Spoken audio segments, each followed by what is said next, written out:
Is it a good budget or a bad budget? This is the most common question that people want to know after the budget gets announced. In most cases, people evaluate the budget based on what it means for them personally.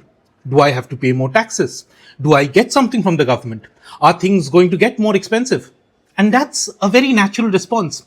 Life is tough, time is short, and you need the bottom line fast. And so, social media by now is filled with posts on how your capital gains tax liability will increase, or how the absence of indexation will rob you of lakhs of rupees when it comes to selling your flat. And so, for most of us, it seems a foregone conclusion that this has been a terrible budget. But there is a problem with this analysis because the budget involves the government juggling multiple balls at the same time. It's not just about how much to tax and who to tax. It's not just about how much to spend and where to spend. It's also about which economic activity to discourage, which activity to encourage, from which activity can we take resources, and which activities need resources. Simple example. In the government's eyes, retail investors burning their fingers in futures and options markets is something they want to discourage. Meanwhile, getting unemployed youth formal sector jobs is something the government wants to encourage. So the budget taxes one and pours funds into the other. So the budget, in a way, is a national exercise in compromise. And to do all of this in a way that doesn't rock the macroeconomic stability of the country. So in this episode of The Bond Economist, we relook at the budget with a fresh perspective. What does the budget mean for the country as a whole? Is it actually a terrible budget? Or is it like Tyrion Lannister from the Game of Thrones saying, I wish I was the monster you think I am. Hello and welcome to The Bond Economist, your one-stop destination for professional advice on the economy. My name is Aurodeep Nandi, and today we cut the clutter and do an autopsy of the budget. As always, if you haven't done so already, please do subscribe and feel free to like and share. And if you'd like to support me, the super thanks button is below. First things first, what are the problems that the Modi government was trying to solve for itself in the first place in the run-up to the budget? First, short-term survival. The government is hanging on to its dear life with the support of Andhra Pradesh's TDP and Bihar's JDU. Both states, products of bad divorces, struggling with their economy and saddled with high levels of debt. Now, before the budget, both the chief ministers had knocked on the central government's door demanding their pound of flesh for their political support. In the classic British sitcom, Yes, Prime Minister, there's a quote that goes, politics is about surviving until Friday afternoon. And so first the government had to ensure that, well, it kind of survives until next Friday. Basically, it had to secure its short-term survival. Which brings us to the second problem, long-term survival. One of the key messages that came out loud and clear in this election was that there is a sizable cross-section of citizens for whom the aura of Modi or jokes around the Gandhis or rosy-looking official statistics on employment are no longer cutting it. The poor and the youth seem disillusioned with the lack of jobs, on how expensive life has become, and the general absence of a radical change in living standards that they were led to expect in the past decade. Farmers are angry that they aren't getting good prices on their produce. Meanwhile, the middle class is angry about the taxes that they have to pay on everything, on income, on investments, on consumption. In fact, there are reports suggesting that the government may stop releasing the monthly GST numbers because they are afraid that the higher collections may make people think that they are being overtaxed by the government. Add to this the impression, true or otherwise, that the government is in the pockets of large industrialists, which means that there is an urgent pressure on the BJP to change this narrative to ensure its own political survival in the coming years. And then comes the third problem. How do you address the first two problems without rocking the macro boat? For instance, you can say it's easy to satisfy all these people. Spend more money, cut more taxes, let the fiscal deficit, which is the difference between expenditure and revenue or what the government has to borrow every year, let that blow up. क्या जाता है? Turns out, बहुत कुछ जाता है. Let's say tomorrow the government doubles its fiscal deficit. Well, if you do that at a time when there is no economic crisis, you basically risk overheating the economy. If you suddenly give people more cash to spend, there will be a spurt in demand chasing limited supply. Things will get more expensive and inflation will start to rise. As domestic demand increases, India will start importing more. So our current account deficit will start to widen and our external vulnerability will increase. Meanwhile, higher fiscal deficit means that the government has to borrow much more from the bond market. The more it borrows, the higher it causes market interest rates to go up. Also remember that high inflation means that the RBI, whose mandate it is to target inflation, will have to respond by also raising the policy interest rates to control it. So the combination of the two means that borrowing costs will go up for companies and households who are ultimately accessing the same bond market directly or indirectly for their credit needs. And as credit growth starts to get impacted, so will overall GDP growth. Meanwhile, more government borrowing means that India's debt will rise at a faster pace than its GDP. Controlling it will then become even more difficult and will need a sharper cut in fiscal deficit in subsequent years. In fact, one of the key reasons why credit rating agencies are finally thinking that it may be time to upgrade India's sovereign credit rating and why India is now raking in billions of dollars of foreign investments after being included in the global bond indices. By the way, do check out our episode on this. The link is in the description. One of the key reasons behind all this positive news is exemplary fiscal discipline by the government. Remember, during the pandemic, which of course counts as a legitimate economic crisis, the government had to literally double its fiscal deficit from 4.6% of GDP to 9.2% of GDP within a year. By the way, generally between 2 years, fiscal deficit generally goes up or goes down by 0.2, 0.3% of GDP, at max 0.5% of GDP. So shooting up by 4.5% of GDP within a year is like an emergency shot of adrenaline. But once the crisis has passed, the government went into course correction mode. And so it has been steadily bringing down fiscal deficit, raising tax collections, cutting back on regular expenses while continuing to spend on infrastructure. And this cruise control is now getting the fiscal deficit back to the normal altitude of 4.5% of GDP by next year, close to where it was before the pandemic. And so our national debt as a percentage of GDP didn't blow up and instead stabilized. So currently, from a macro perspective, India is actually sitting at a sweet spot. Our inflation is stable, our fiscal deficit is stable, our current account deficit is stable, our growth is stable, our interest rates are stable. So the government's challenge is how do you address emerging needs of voters and allies while maintaining this stability? So these are the three key problems that the Modi government had in the run-up to the budget. How to keep its allies happy, how to keep the poor and the middle class happy, and how to do these while keeping markets and, well, economists happy.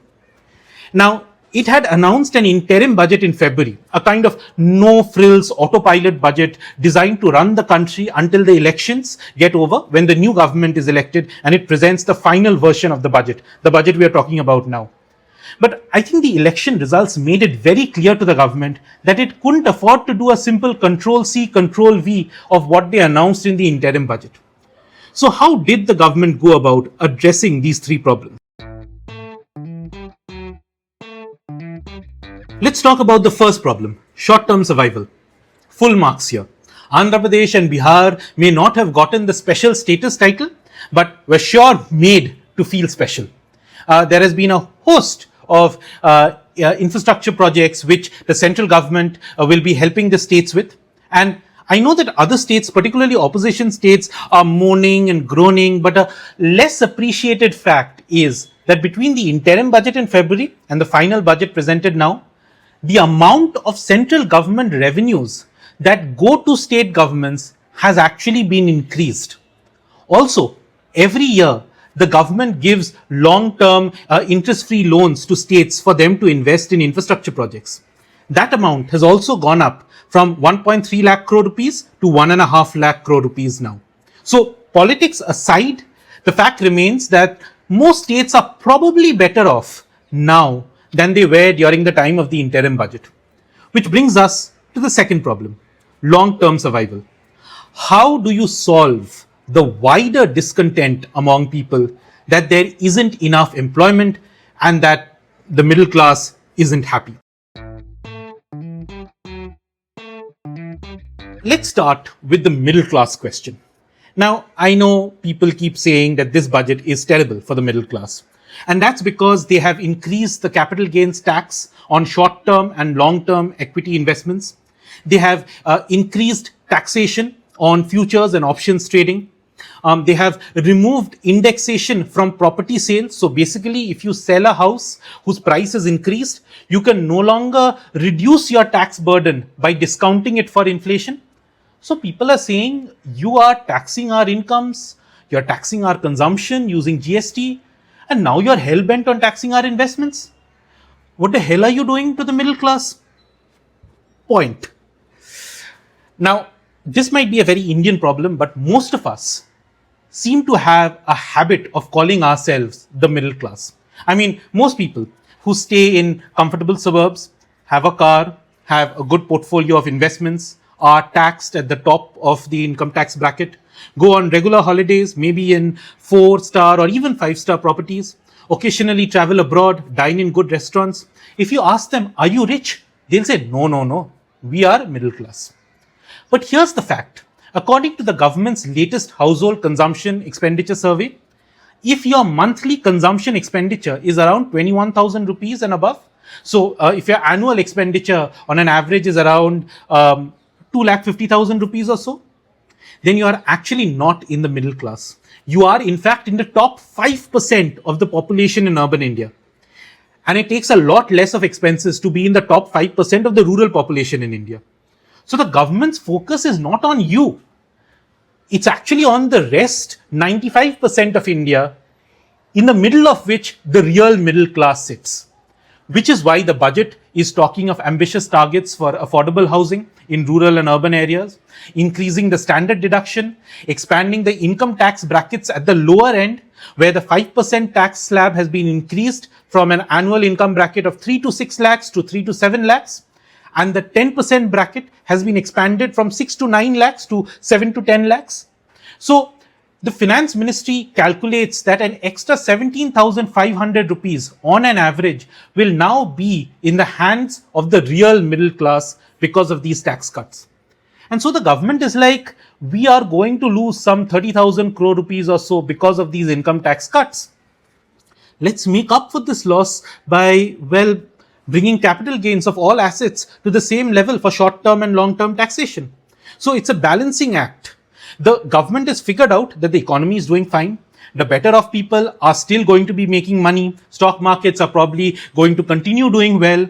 Asset prices will probably still keep rising. In fact, the government, the RBI, the SEBI have repeatedly in the past few months expressed worries on how retail investors are over speculating in the stock market and why that should be discouraged. And so what the government is saying is, let's not have one set of rules for taxing gold, another set for equities, another for property. Let's normalize all of them. And then whatever extra income we are making from these increases, we will give that as income tax breaks to people who are much lower down in the pyramid, who need that consumption stimulus. By the way, this is not the only strategy that the government is changing. For corporates too, the government has changed course. For the past few years, the government's broad economic plan has been, let's give tax cuts to manufacturing companies, let's give subsidies to corporates, to Make in India in the form of production-linked incentives or the PLI scheme. Let's encourage capital. And as companies will produce more, make more money, more investments will happen, and then more jobs will be created. Now, it seems that the government is losing patience with this plan. In fact, this came out quite clearly in the economic survey that gets released a day before the budget, where the government economists essentially said that, look, we gave tax cuts to corporates, but that only helped companies and their shareholders make a lot of profits. If we look at the investments, the employment, the salaries that these companies generated, it's actually a disappointment. So this time the government has changed its strategy. forget large corporates. So the tax cuts that were announced for new manufacturing units a few years back quietly lapsed in March 2024. And the government did not renew them in this budget. Also, in the past year, every budget speech had this self-congratulatory message on the grand success of the PLI scheme and Make in India. This year, no mention of it. The only thing they did was trim the taxes for foreign companies because India wants to attract more FDI. So the way the strategy has changed is that the government is now directly attacking the problem at its source, youth unemployment. So now the government is going to directly transfer 1 month's salary to freshers, support their EPFO contributions for 4 years, get companies to give out internship opportunities, revamp the skilling program, facilitate loans up to 10 lakh rupees for courses and for higher education. And look, it's not like companies will hire a fresher just because the government is reimbursing them for a month's salary. But at some level, it changes the incentive structure for companies where they might think that, look, this candidate has no experience. I will have to train him for a few months. So it's a cost to me.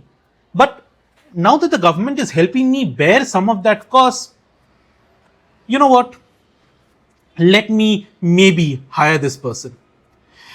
By the way, the government is also complementing this by targeting the actual generators of jobs in the country. The micro, small and medium enterprises, the MSMEs, giving them credit guarantee for investments, giving them credit support during periods of financial stress, making it easier for them to do business, to raise finances, reducing import duties on manufacturing inputs. Look, India's problems with employment, with MSMEs, with youth not being adequately skilled are complicated. And as much as we would like to imagine, they don't have simple solutions.